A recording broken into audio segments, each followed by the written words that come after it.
Hoy! Huwag nga kayong madaya. Ako na nga sa lechon tapos ako pa rin ang sasagot sa resort. Ano kayo, Hilo? Sige na kuya, ito naman ikaw yung mayaman sa ating magpipinsan. Aba, kahit na. Dapat lahat tayo may ambag sa reunion na yan. Oh, sige. Ako na sa cake at spaghetti. Tutal, nung mga bata pa tayo, mahilig tayo dun. Nag-aagawan pa nga tayo sa tuwing birthday ni Lola. Ate, wag na spaghetti. Carbonara na lang. Ayoko nga. Ikaw lang naman ang hindi kumakain ng spaghetti. Sige na ate. Minsan lang naman ako mag-request. Hindi ko talaga trip ang spaghetti. Kung gusto mo ng carbonara, edi magdala ka para mas maraming pagpipilian. Di ba kuya? Tama ang ate mo. Para naman lahat tayo may ambag. O sige na nga. Si ate talaga. Napaka. Ano? Wala. Basta, magdala kayo ng kung ano lang ang kaya nung i-offer. Mas marami, di syempre mas mainam. Total, minsan lang naman tayo magbanding magpipinsan. Isama na rin si Tio Aryo para may kainuman naman ako. Ayan, dyan kayo magaling sa pagtungga ng alak.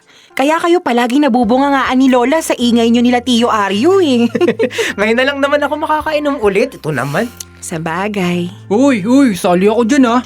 Magdadala ako ng soju at Yakult. Masarap yun ang combination. Kayo bahala. Basta may inuman. Solve na ako dyan. Soju? Yakult? Ang cheap naman ng suggestion mo, Nelo. Alam mo better kung ang inumin, vodka, whiskey, or wine. Para mas sosyal. Sa bagay, hindi nyo alam kasi naman hindi nyo afford. Afford naman namin. Paano? Mangungutang? Alam nyo, pwede naman tayo magpa-cater. Tapos, American menu. Scarlett, hindi naman tayo Amerikano para dyan. Kung gusto mo ng pang-Amerikano, ikaw na bahala dun. Basta kami, yung pinag-usapan na lang, ayos na yun. Speaking of, ikaw ba Scarlett? Makakauwi ka ba dito sa Pinas para sa reunion? Well, it depends. Baka kasi may appointment ako with my dermatologist. Alam mo na, hindi pwedeng magmukhang losyang. Pero kung namimiss niyo na ako at hindi na kayo makapaghintay, sige, uuwi ako para sa inyo. Medyo bored na rin kasi ako dito. Wow! Salamat ha. You're welcome! Dana, try mo magpa-derma para naman maging blooming ka like me. Nakakaganda ba ng ugali yan? Huh? Ay, wala. Anyway, basta yun na ang pinag-usapan, kaya kung may idadagdag pa kayo, sabihin nyo na lang para aware ang lahat. Oo, sige. Excited na talaga ako. I cannot wait to see you all, my dearest cousins. Ako rin. Kita-kits! Okay, see ya! I'm gonna book a flight na! Ang arte.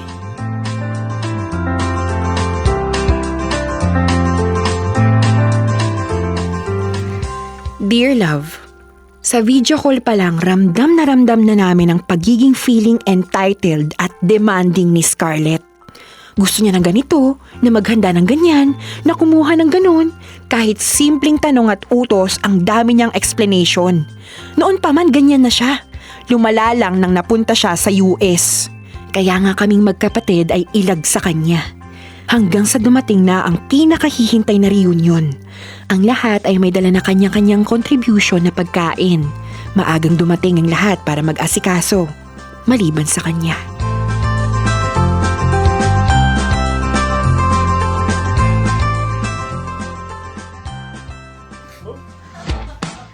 Ano? Okay na ba ang lahat? Wala nang kulang? Sa tingin ko naman wala na. Naiset up na nating lahat. Dumating na rin sina Tita Vina at iba pang kamag-anak. Eh di, pwede na tayo magsimula. Unahin na natin yung raffle. Gusto ko kasing makuha yung iPhone. Tingnan natin. Oh, si Scarlett dumating na ba? Kanina pa ako naghihintay sa kanya. Siya na lang ang kulang para makapagsimula na tayo ng program.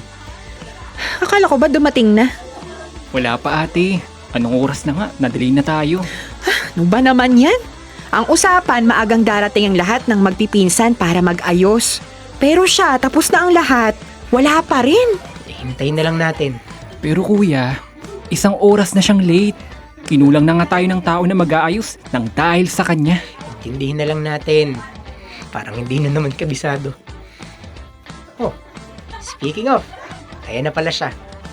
Hello, everyone! Did you miss me? Naka-sunglasses at designer bag pero walang dalang kahit anong ambag. Ano siya, VIP?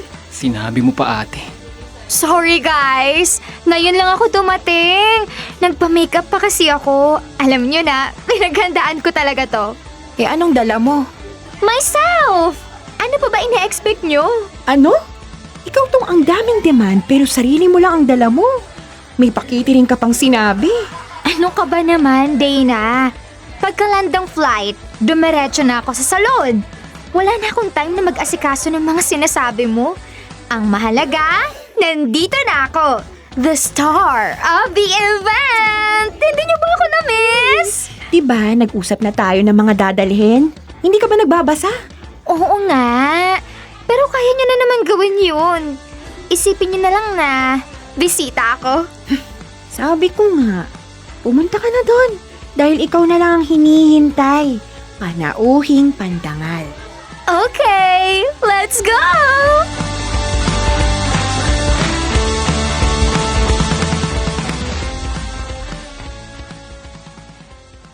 Ate, juice. Sige, salamat. Oo nga kuya. Mabuti nga't nakakuha kami ng bahay sa Pag-ibig. Pero ayun, ipaparenovate pa namin. Napabayaan na kasi ng dating tumira. Nangihinayang nga kami sa laki ng magagastos. Ayos lang yan. Ang isipin nyo, investment pa rin yan. Mahirap na rin magkaroon ng sariling bahay at lupa sa panahon ngayon. Oo kuya, yun din ang iniisip namin ng asawa ko. Kaya malaking tulong din tong nakuha namin para makapagsimula ng paunti-unti.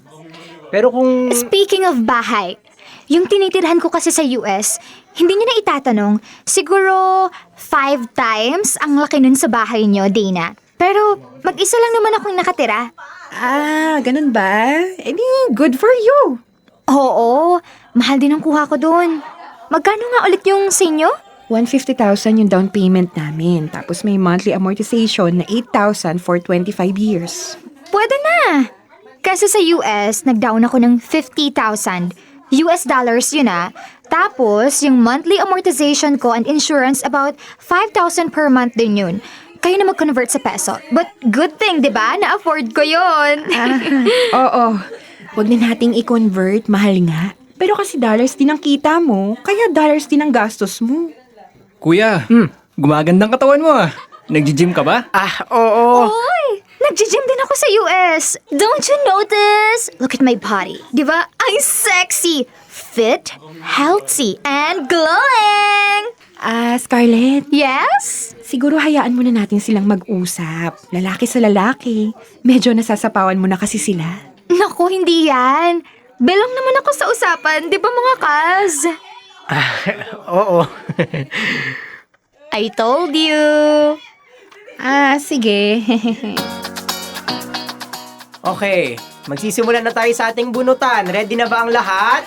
Yes! Sa loob ng fishbowl na to, nakasulat ang lahat ng mapapanalunan natin. Don't worry kasi lahat naman makakakuha. Kahit ako. Hoy, kahit ako ang may pinakamalaking ambag dito, gusto ko pa rin namang manalo ha. Anyway, ipagdasal nyo na lang na mabunot nyo ang gusto nyong gamit. Okay? Let's start? Uy, wait lang. Bakit? Dahil ako yung galing sa US, dapat ako ang unang bubunot. Para naman makuha ko yung gusto ko.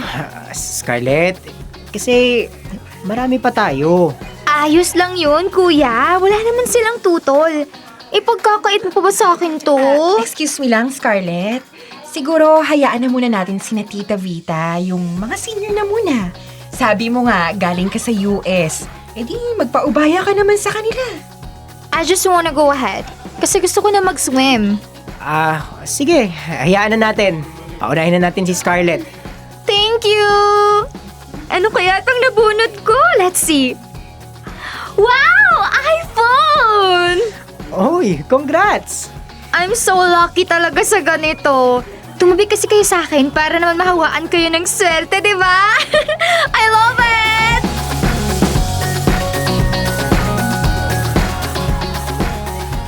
Okay na kuya. Nakahanda ng mga pagkain. Kainan na! Uy, pakulit sa lechon! Scarlett, wait lang. Ang sarap naman ito. Akin na lang lahat ng balat ng lechon. Uy, kukuha na rin ako ng cake. Lalakayan ko ng slice. Scarlett, bakit mo naman binawasan? Bakit? Akala ko baka kain na. Pipicturan ko pa kasi yan at ipopost. Tingnan mo tuloy yung itsura ng lechon. Baboy na nga, binaboy pa. Tinanggal mo ang lahat ng balat at itong cake. Hindi ka ba marunong mag-slice? Sorry naman. Ate, pagpasensyahan mo na lang. Palagi naman eh. Sige na. Kumain na kayo. Huwag na yung picture-picture na yan. See? Mas mahalagang mabusog kesa magpicture.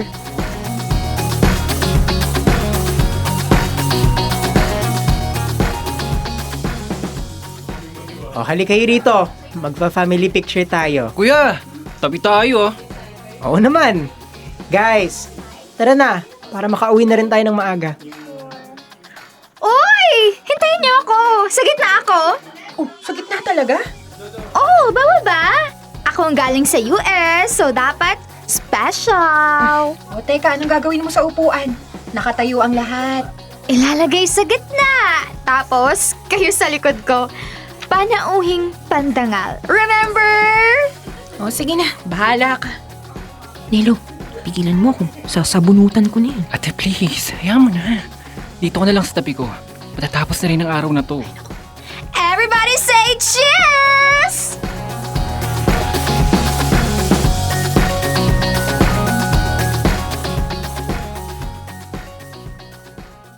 Tilit. Ang pangit. Walang matinong picture. Lahat na lang blurred at tinatakpan ni Scarlett. Ano ba naman to? Paano ako magpo-post niya? Nakakainis naman.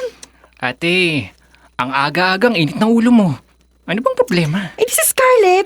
Ano na naman ang ginawa niya? Gusto mong makita. Oh, ito, tingnan mo. Patingin. Bakit ganito ang kuha?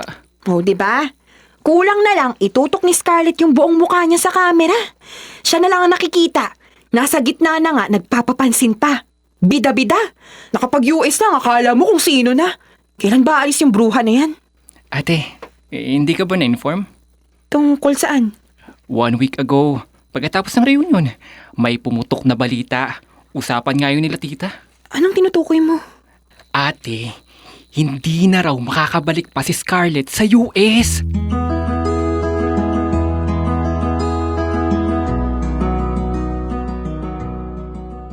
Dear love, hindi na makakabalik pa si Scarlett sa Amerika.